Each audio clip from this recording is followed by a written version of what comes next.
एक गांव में एक बूढ़ी माई रहती थी। माई का आगे पीछे कोई नहीं था, इसलिए बूढ़ी माई बेचारी अकेली रहती थी। एक दिन उस गांव में एक साधु आया। बूढ़ी माई ने साधु का बहुत ही प्रेम पूर्वक आदर सत्कार किया। जब साधु जाने लगा तो बूढ़ी माई ने कहा, महात्मा जी, आप तो ईश्वर के परम भक्त हैं।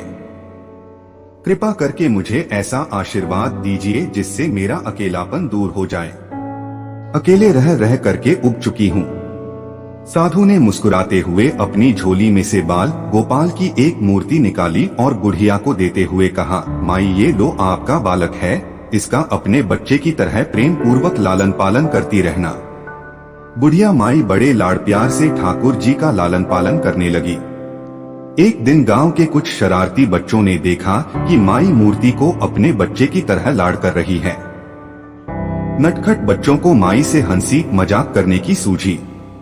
उन्होंने माई से कहा, अरे मैया सुन, आज गांव में जंगल से एक भेड़िया घुस आया है जो छोटे बच्चों को उठाकर ले जाता है और मारकर खा जाता है।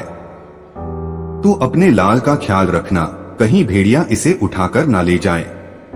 बुढ़िया माई ने अपने बाल गोपाल को उसी समय कुटिया में विराजमान किया और स्वयं लाठी छड़ी लेकर दरवाजे पर पहरा लगाने के लिए बैठ गई। अपने लाल को भेड़िए से बचाने के लिए बुढ़िया माई भूखी प्यासी दरवाजे पर पहरा देती रही। पहरा देते देते एक दिन बीता, फिर दूसरा, तीसरा, चौथा और पांचवा दिन बीत गया। बुढ़िया माई 5 दिन और 5 रात लगातार बगैर पल के झपकाए भेड़िए से अपने बाल गोपाल की रक्षा के लिए पहरा देती रही।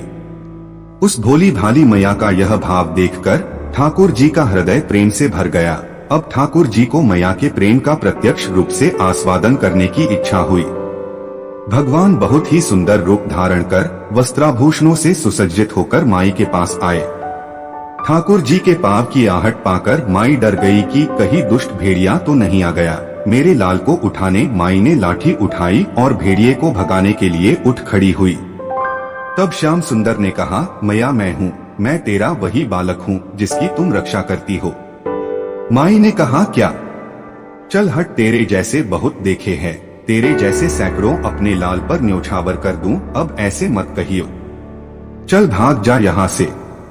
ठाकुर जी मैया के इस भाव और एक निष्ठता को देखकर बहुत ज्यादा प्रसन्न हो गए। ठाकुर जी मैया से बोले, अरे मेरी भोली मैया, मैं त्रिलोकीनाथ भगवान हूँ, मुझसे जो चाहे वर मांग ले, मैं तेरी भक्ति से प्रसन्न हूँ। बुढ़िया माई ने कहा, अच्छा आप भगवान हो, मैं आपको 100 प्रणाम करती हूँ।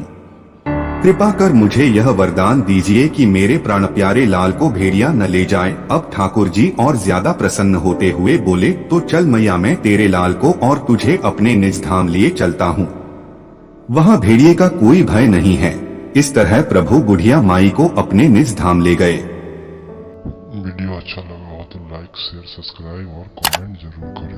धन्यवाद।